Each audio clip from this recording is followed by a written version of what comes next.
Let me start with a confession. There were days in the last few years when the idea of budgeting felt like a joke. When Matt and I were living out of a Suzuki Swift between house sits, when the tent was soaking from the storm, when money was running thin and stress was running high. I wasn't thinking about spreadsheets. I wasn't thinking about cute budgeting apps. I was thinking about survival. If you've ever had a moment where you've looked at your bank balance and felt your stomach drop, you know exactly what I mean. And that is why these 7 budgeting hacks are not Instagram hacks. They are not fluffy ideas. They are real systems that helped us stay afloat during the hardest financial years of our life. If they worked during that, they'll work during anything. Last week we talked about why 80% of budgets fail. Today I'm giving you the 7 things that will actually help you stay consistent, calm, and in control of your money, even when you're tired, stressed, or feeling behind. If you're ready, let's begin. If you're new here, I'm Christine, and I help people build a life of freedom, choice, and abundance through financial literacy. Not theory, in real life. The identity flip that stops budget panic. The first hack is not even practical. It's psychological. There was a morning in Darwin when we were deep into the builder's liquidation mess. Everything felt heavy. I remember staring at our accounts and thinking, is this what it's come to? Is this my life now? That sentence kept me stuck. It kept my brain in shutdown mode. It made everything feel permanent. The moment I changed it to, I'm temporarily low on cash and cash is fixable, my entire nervous system shifted. You cannot budget while you are in panic. This sentence gives your brain enough room to breathe, which gives you the ability to take action again. It sounds small, but this tiny shift is the foundation for everything else that works. The leak detector that saved us hundreds. When we were house sitting in New South Wales and it rained for 2 weeks straight, the dogs were anxious, the house was tiny, and life felt overwhelming. That was the moment I printed 3 months of our bank statements and color-coded them. Green was for needs, yellow was for negotiable, and red was for the things I honestly could not justify. My red column was $187 a month. Not big purchases, just tiny leaks everywhere. Seeing it on paper was like being slapped by the truth in the most helpful way. You cannot change what you refuse to see.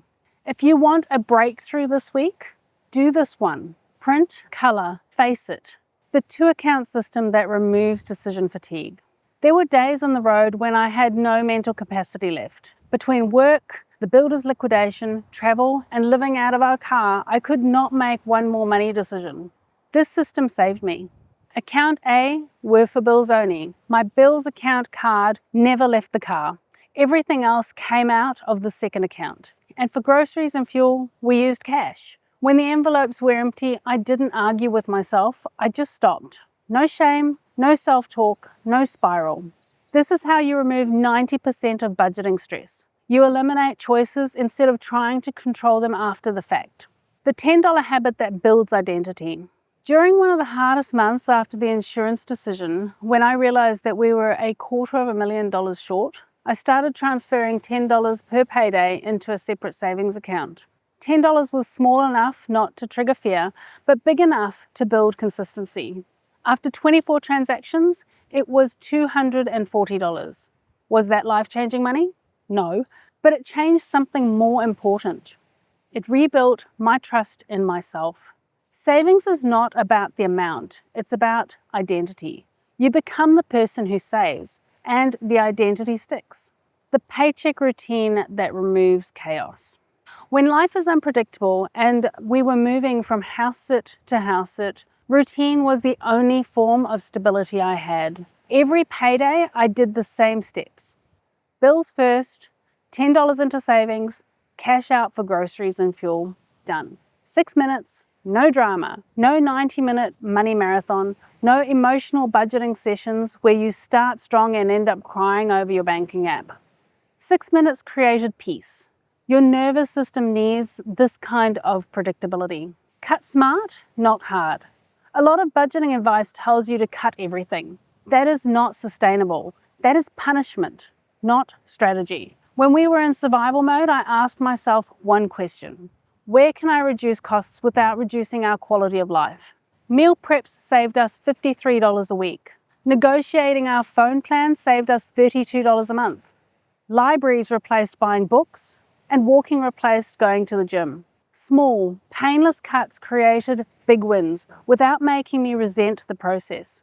Budgeting should feel like support, not deprivation. Your free AI financial partner. I do not want you to do budgeting alone. You do not have to. You can get meal plans based on what you already have in your fridge. You can get cheaper options for subscriptions. You can get rewritten resumes, interview prep, and job search support, and it's all free. AI is your accountability partner, your strategist, and your second brain. Use it. This is the new advantage that most people are still ignoring. If these hacks feel like the first time budgeting actually seems possible for you, remember there is a deeper layer to this. Budgeting becomes sustainable when psychology behind it shifts. That is what I'm building inside the Money Reset mini course. More on that soon. If you take even 3 of these hacks and apply them to your next few months, your financial confidence will change completely. Your brain will calm down, your money will feel organized, and you will stop waking up with that tightness in your chest, wondering how you'll get through the next week. Next week, we start a brand new trilogy. It's bigger, it's bolder, and it will change some of your beliefs that you have around your emergency fund and financial security. Until then, I'm Christine. Thank you for committing to a life of freedom, choice, and abundance through financial literacy.